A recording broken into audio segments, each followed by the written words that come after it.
नमस्कार। ओडिया अस्मितार गोटे स्वतंत्र अध्याय के स्वागत कर मुई सुब्रत।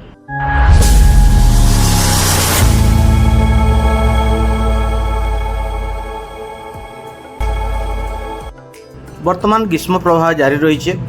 बरगढ़ जिला तथा आखापाख जिले में रक्तर अभाव देखबार के मिली।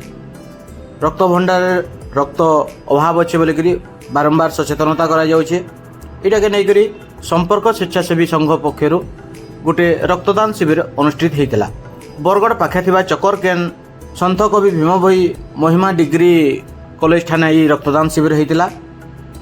युक्त 3 शेष वर्षर छात्र छात्री माने जिते बेले विदाय नौतिले ताके स्मृतिर दिन टे करबार लगी बोलिकी ये रक्तदान शिविर आयोजन करते।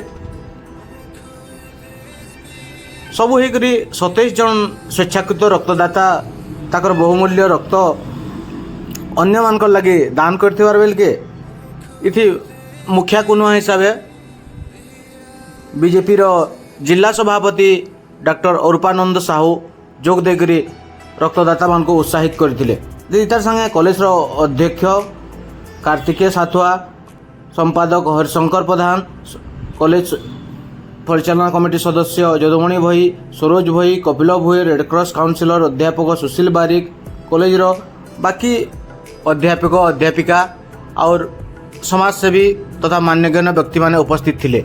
विशेषकर पंडित पूर्णचंद्र साहू ये रक्तदान शिविर आयोजक आउ रक्तदाता मान को उत्साहित करथिले।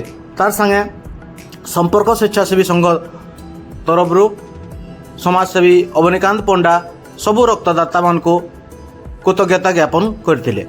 रक्तर अभाव थिबा बेल के ये छात्र छात्री मानकर रक्तदानटा निश्चित भावे अलगा लोक लगी उदाहरण सृष्टि करबा इथिरे संदेह नाइन।